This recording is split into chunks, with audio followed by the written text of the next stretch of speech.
அஜித்துக்கு பத்மபூஷன் யப்பா செம. இந்நேரம் அந்த ரசிக குஞ்சுகள் கடவுளே அஜித்தேன்றவங்கலாம் பயங்கர ஹாப்பியாக இருப்பாங்க. ஆனால் ஒரே ஒரு விஷயந்தான் எனக்கு புரியல, இங்கே லெஜெண்ட்ஸ் எத்தனை பேர் இருக்காங்க, அத்தனை பேருக்கு கொடுக்காம ஒரு மிஞ்சி மிஞ்சி போனால் ஒரு 60 படம் 60க்குள்ளே தான் நடிச்சிருக்காப்புல. அதில் 40 படம் குப்பை, பார்க்க முடியாத அளவுக்கு இருக்குது ஃப்ளாப் படங்கள். இவருக்கு என்ன சாதிச்சிட்டாருன்னு சொல்லி கொடுக்குறாங்கன்னு எனக்கு, அது சினிமாவுக்காக கொடுக்குறாங்கன்னு ஒன்றுமே புரியல.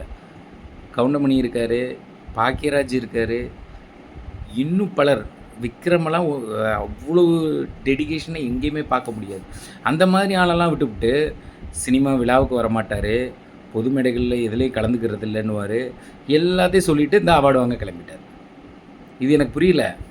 இந்த அவார்டுக்கு நான் தகுதி இல்லை சொல்லிட்டு போயிருக்கலாமே, ஏன் அதை போய் வாங்கினீங்க?